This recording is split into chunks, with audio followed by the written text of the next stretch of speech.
Hey, how are you? Welcome to the 180. Today we're talking about the camera shutter. What is it? In under 3 minutes or less? Let's go.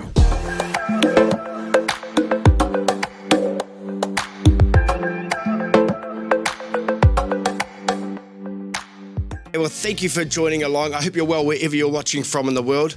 And the camera shutter, as it relates to photography, is a device through which the aperture of a camera is opened in order to allow the available light to expose upon the film or onto the digital sensor. Now, adjustable shutters, which you may be used to in your camera, control the length of time the shutter is open in order to expose to the optimum level. What do I mean by that? Well, optimum exposure depends on a number of things, such as the available light, whether or not you want to admit more light because it's in darker situations, or whether or not you only want to admit light for a short amount of time because it's extremely bright.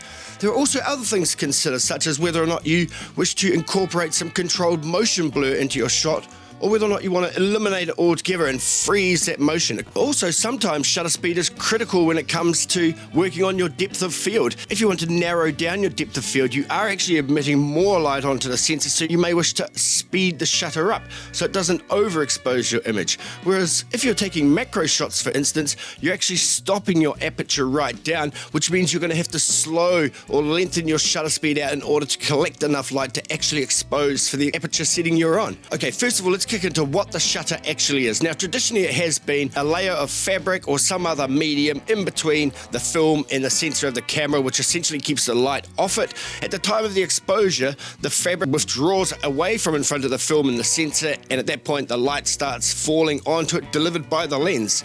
At the end of the exposure, the curtain drops again, or the shutter drops again, closing it off. Most digital cameras these days still employ mechanical shutters, but you will see there's a much stronger preference towards electronic shutters as well now, and particularly on mirrorless cameras where they have the silent shutter function, that is entirely an electronic shutter. That is to say, there are no moving parts in the background when that exposure occurs. Okay, so that's what the shutter is and how it works. Now let's talk about how you can use it. Although we know that the shutter needs to remain open for the amount of time that we need to get a proper exposure of the image we're trying to get, the thing is, if we leave the shutter open too long, there is the ability to introduce camera shake at that point. And even if the camera's on the tripod, there's also the potential to introduce motion blur.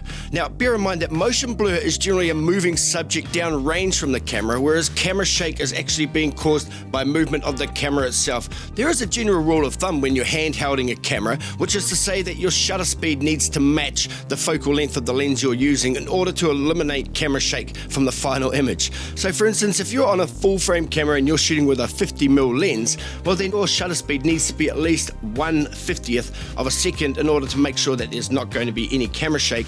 And in fact, you should well speed it up from that, aiming into 1/60th or even 1/100. There are a bunch of other rules as well when it comes to photography styles, like astrophotography, for instance. There's the 500 rule. There's the 180 angle rule when it comes to filming video, which says that the shutter speed should be double the frame rate. So for instance, if you're shooting at 24 frames per second, your shutter speed should be 1/48th of a second. The shutter is key to controlling the exposure, but it's also key to storytelling. For instance, if I'm photographing a crowd of people walking through a street, then I want to aim for about 1/60th of a second to try and incorporate some natural motion blur into those people walking. There again, if I'm shooting show jumping, or maybe you're shooting surfing or birds in flight, you really want to freeze that motion in flight so you can analyze all of the details, and in order to do that you need to speed the shutter right up. Okay, that's the shutter in 180. It's really simple. It's a device that opens up, lets your camera see the light, and then it shuts it off from the light, and in the meantime it remembers what it saw in the time it had. If it is open too much and there's too much information coming in, it's going to overexpose and everything's going to be white. If it's open too short, it won't have enough time to see what it needs to see in the light that was there, and everything's going to be black. That's the 180. The next one is going to be aperture. So catch it out with me then, and in the meantime, have a good one. Please subscribe if you want to. We're coming at you from Wellington, New Zealand. Otherwise, as always, smash that like button and we'll catch you on the next one.